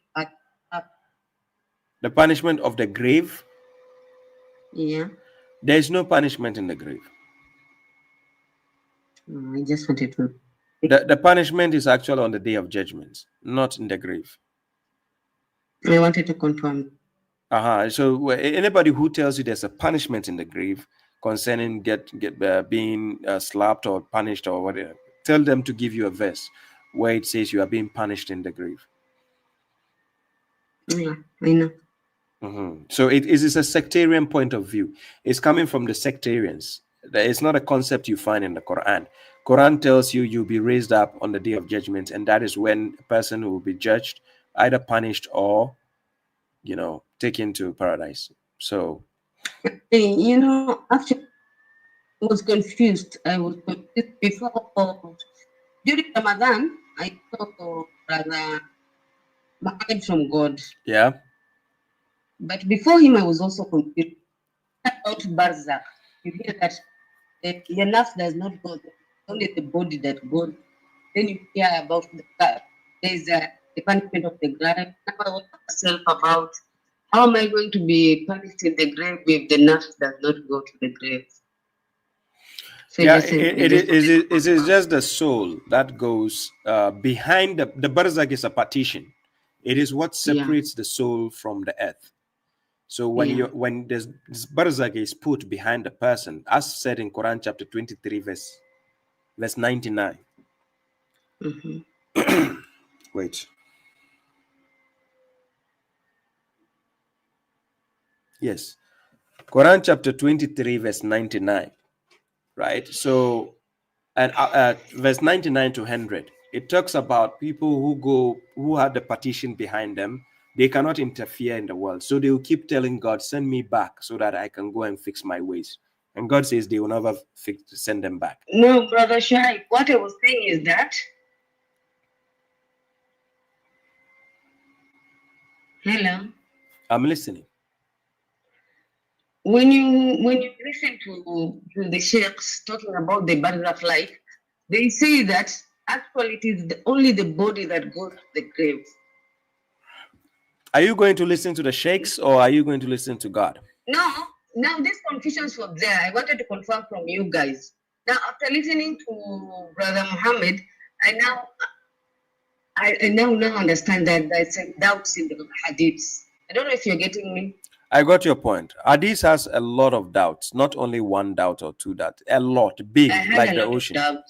Like down there, the Khab, which is not in the Quran, and it is contradicting. If it says that the body goes to the grave, at the same time your nafs is not going to the grave, how now about the punishment? So I just called to confirm if it is mentioned in the Quran. No, it's not. It's not mentioned. The things they are saying is full of falsehood, right? When they tell you that somebody is buried, they take the soul, somebody is buried. After the people leave, the soul comes back into the body, and then the angels come and question. It's a lie. Ask them, what if the person is burned totally to ashes? Ask them, what if the crocodile ate the person, or the snake swallowed the person? Or what if there's a fire and then the person, or the sea, he is drowned? Even the Hindu, they burn the body. Exactly. Then you ask the scholars, what if that happens? How then does the angel bring back the soul and put it in the body? Actually, I was having a lot of doubts. So I wanted to confirm what does the Quran say about the punishment of the grave. But I was almost sure it is not mentioned in the Quran. It's not mentioned. No. In that sense, the way they are presenting it is not there. Yes, it's not. You're welcome. Thank you, my sister. That's all the question you have, right? I have a lot of questions. It's going to take time. We raised up to learn about the hadith. You can ask one more before you go. Inshar, you can please, can somebody tag my phone number so that Inshar can call +358 466 803144. Inshar, you can call. I'll be coming to TikTok soon, right? I'm coming to TikTok in less than 50 minutes, right? What is your last question? The last question is about our beloved prophet. You know, well, like right now, it is only during Ramadan that I found out about these people that follow only Quran and these two, because I was raised a Sunni. Now I have a lot of questions. Not that sometimes you sit down and you tell yourself, stop doubting. Those when I was still young, in Madras, I was told about the wife of Zayd. Hello? I'm listening. And then you hear that Zayd, he was a servant of a slave of Khadija. After that, Prophet Muhammad sallallahu alaihi wasallam adopted him. Later on, you hear that he came and married the wife. He didn't marry the wife. He married the ex-wife. The ex-wife. Yes. Why do people keep saying he married the wife? That is a wrong statement. From the hadith.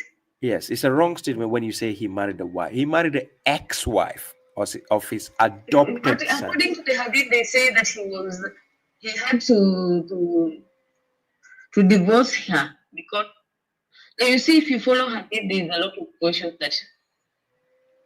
that keep on questioning yourself. The hadith is full of lies. They even lie against the prophet for marrying a 6-year-old girl. So you think they cannot lie again? Yeah, they lie a lot. So thank you. So they are just telling lies, tarnishing his image. That's all they can do. They do all these lies so that the scholars can do that. If you raise some Sunni, you even don't know what is Quran and what is hadith, because you're being raised knowing everything. Or this is why when a person speaks, you need to take up evidence and check. You don't just listen to a person lying to you. When a person says something, you don't know where it is coming from. Ask for the source.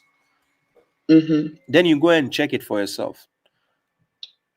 And that is what I'm doing right now. I even have a Quran translation that is in my language that I understand better. I've decided just to stick to the book that it is only authentic. Sister Jehan, I don't have the issue on Facebook and YouTube. On YouTube and Facebook, they can see the number below the page, right? The number, I just need it on TikTok, because those on TikTok might want to call. But anyways, I'll be going to TikTok, so it doesn't matter. Thank you. Sister, that's your last question, right? Amina. Okay, thank you. Amina, stay tuned. And about Salah. What is it about Salah? Now, if you decided to follow only Quran, how are we going to pray? I have the video. It's on my. Pray how many rakat? There's nothing like raka'at in the Quran. So you go to my video, you see, go to my YouTube channel. Are you watching me from YouTube or Facebook?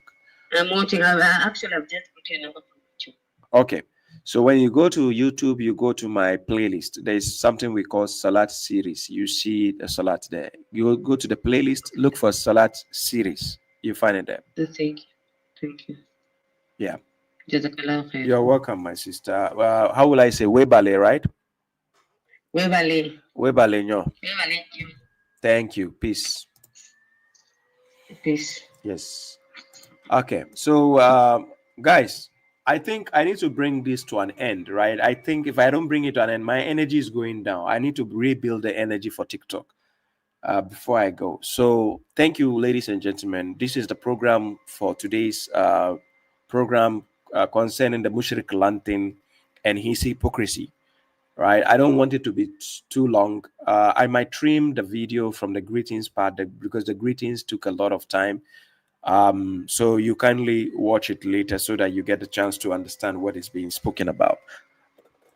I actually tagged him in the video, so he will get to see it himself. So if you are ready to have fun, join me on TikTok. I'll be on TikTok for some few hours. Join me there if you have energy. I'm looking to develop my energy also over there.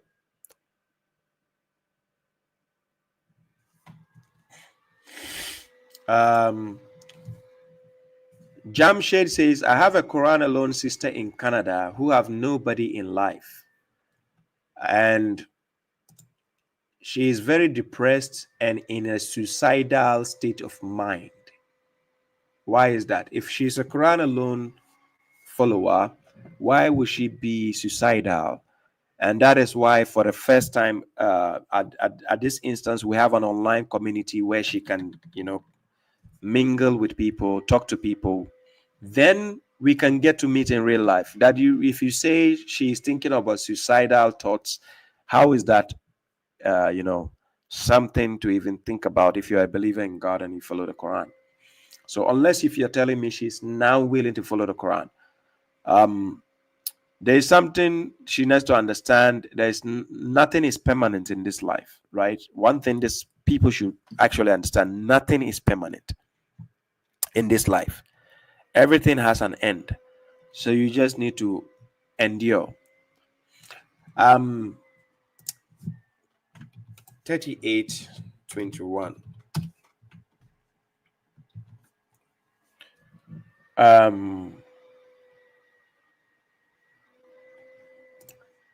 Okay, Kasim Saad says, Salaam alaikum wa rahmatullahi. Baba, explain Quran chapter 38, verse 21. Okay, I put it on the screen here. Quran chapter 38, verse 21. Somebody's calling. 6. Let me put the verse. Sorry, Quran chapter 5, verse 6. Hello? Yes, hello. Can you mute the video you're watching on your side? Yes, I will. And if you do not, let's go. Can you hear me now? Yes, I can hear you. Your name and where you're calling from? This is Tariq Shwade. Okay, brother Tariq. I have 5 minutes to go. So if you have any question, yes, can you do it snappy? Yeah, it's really it's a question. It's a comment. You mentioned that in 683 to 89 that the prophets had those 18 prophets had the book, the prophethood, and there was one more thing you said: the prophethood and the judgment. Yeah. Okay. So they were also guided. Is that correct? The prophets mentioned, yes, by the list, yes, they were guided by God. Right. Now, for 285, we can't make a distinction among any of those prophets, right? They all would have to have at least those same 4 things, correct? What do you mean? What do you mean by that? We can't say that one had the book and another one didn't have the book. We can't say that. In that list, we don't find the name of Hud there. Prophet Hud is not mentioned. No, I didn't say Hood. I said we can't say that one had the book, BOOK, and the other didn't have the book. Yeah, in the list of prophet mentioned in that list, we cannot say one had a book and one didn't. Yes. Right. So by the same logic, then, those verses also that say that Jesus had a father. They all had fathers, brothers, and descendants. And because Jesus is in that same list, we can no more say that he didn't have a father than say they all didn't have a book. That would be a contradiction per verse 285. Make no distinctions. Would you agree with that? No, this making distinctions has nothing to do with the issue of father there. Making distinctions is about their duty as a prophet and a messenger. If you're bringing the personal life of the person, meaning having a father, having a sister, having a this, and you say that's a distinction, that's naive statement to make. No. It's not naive at all, because what I'm saying here, I think you grasp this. Allah is only given properties, different properties. He's mentioning that all those prophets have to have. No, just about the What message is they were giving. this is an argument you've done before, and you still Of course, the no, argument stands. because it doesn't stand. You have a flawed argument. I keep repeating to you, was for the father. Wait. Was the father of Abraham guided? But Abraham isn't mentioned in those 18 prophets. I'm asking you. The list starts with Abraham. It's a straw man. Please don't. Abraham is not mentioned in the 18 prophets that came out of your mouth. Stop being naive. Abraham is part of the list. You're being naive and you're being a mushrik right now. Abraham is not mentioned in those 18 prophets that you. Is this guy stupid or what? This is one of Hamza Malik's followers, right? This is Brother Hamza Malik's followers. What is wrong with people's head? Let me read the verse so guys, you can see the verse. So you see how he calls me very emotionally? He's very emotional. Now, Quran chapter 6, verse 83, to show him how stupid he is, it talks about Abraham in the subject. When you read the verses, this is how he starts talking about Abraham. I started from verse 82, 83. Now listen to the verse. And such was our argument which we gave Abraham against his people, and raise whomever we will in degrees. Indeed, your Lord is wise and omniscient. Then God now says, and we granted him, that is he, the Abraham, God is talking about him in the list. We granted him, oh, sorry, let me put it on the screen. Right? I was supposed to start from above so that you see. I told him it starts from 83, talking about Abraham, because he's naive and stupid. He's obviously stupid. I told him to go and get married last time. He didn't go and get married. That is what depression can cause. So chapter 6, verse 83, it says, such was our argument which we gave Abraham against his people. We raise whomever we will in degrees. Indeed, your Lord is wise and omniscient. Then it continues, and we granted him, who is the him? Abraham. We granted him Isaac. So now this is where the list is continuing, because it starts with Abraham in the list. So I'm going to show this foolish person how to understand the scripture. We granted him, which is Abraham, we granted him Isaac, as well as Jacob, which is the grandson. Then God says, each we guided, but we guided Noah before. So because Noah came before Abraham, so God was giving you the lists of prophets that he guided. So he started with Abraham. That is why we are supposed to follow the creed of Abraham. So by starting with Abraham, God now made you understand that Noah came before Abraham. So it is a list of prophets God was giving you. But because you are foolish, you just expose yourself now. You are so foolish and naive. I told you, go and get married.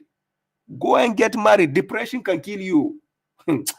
So each we guided, but we guided Noah before, and from his descendants. Then the list continues.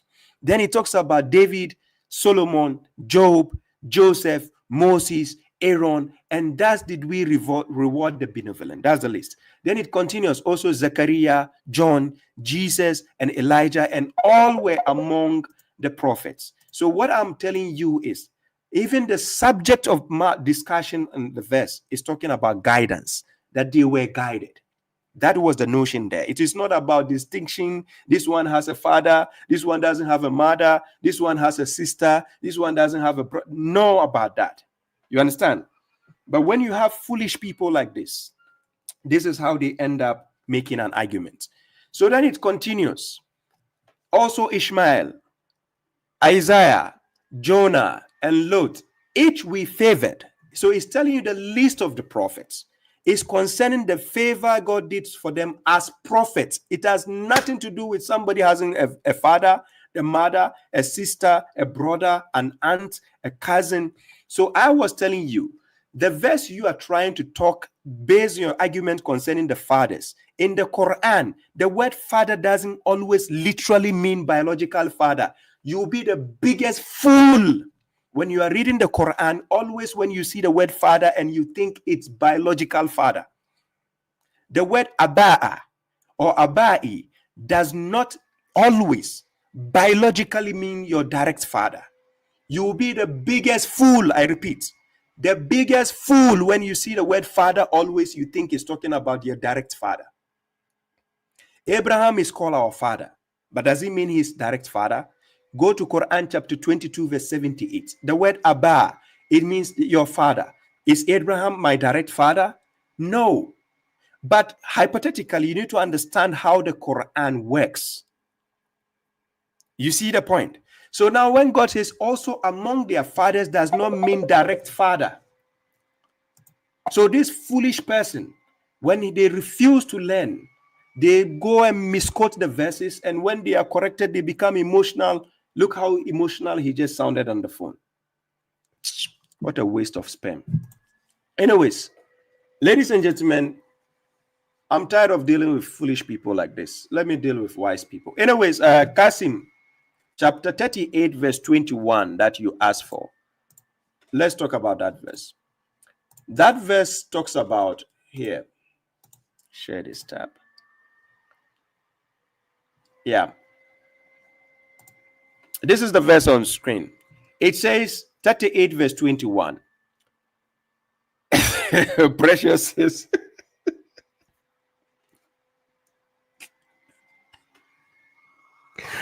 Precious is waste of what? You heard it. So chapter 38 verse 21, and has the news of the adversaries reached you, right? When they enclose the sanctum. So it continues to tell you who are the adversaries, right? So here it says, and when they entered to David, and he was frightened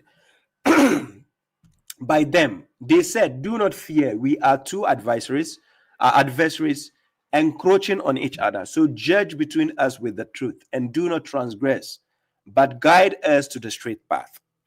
Then it continues, indeed, this brother of mine has 99 ewes, and I have one ewe. And he, my brother, said, let me support her, meaning look after this word akfilni is the same word used for Maryam when Zachariah was the one who take care of her, kaffalaha. And he dominated me in speech. So his brother dominated him in speech. Verse 24, he, David, said, he has certainly wronged you by demanding your ewe to his ewes. For indeed, many of those who associate do encroach on each other, except those who believe and do good deeds, and they are rare. And David thought that we were testing him, so he sought the forgiveness of his Lord and fell down in genuflection and repented. So we forgave him that, for indeed he has a rank with us and a beautiful resort, right? So 26 says, oh David, indeed we have made you a successor on earth. So judge between the people with the truth, and do not follow inclination, for it will deviate you from the way of God. Indeed, those who deviate from God, from the way of God, will have a severe punishment on the day of reckoning for what they have forgotten. Right? So these are the verses, Brother Kasim, you were asking. Chapter 38, verse 21. The context has to do with the two people who are against each other concerning the ewe. They came to the prophet Da'on to settle the issue concerning the sheep they had. This one wants to take more from this, even though they needed to make an agreement in a mutual way to come to the conclusion. Anyways, ladies and gentlemen, I don't want to prolong the video for any waste of spam as also to call me again. So let me deal with TikTok now. I'm going to TikTok. Yes, I'm going to TikTok now. Brother Kasim, that is the answer to your question. Anyways, in case I didn't see any question now, please join me on TikTok. I'm moving to TikTok. Join me there. Let's continue with the program, right? So I'm expecting some mushriks to call, and I'm expecting some Christians or pagans to also call. Let's have fun. So thank you, ladies and gentlemen.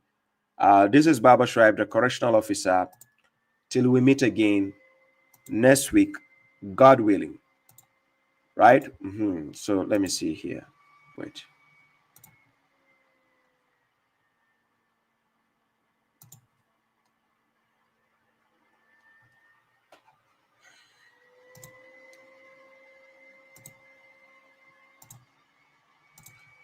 Yes. Peace to you all.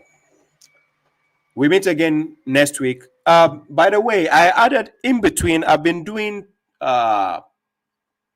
TikTok car special. So I would recommend most of you to get TikTok account. If you don't have it, please get it so that you come and enjoy my TikTok special on Saturday nights.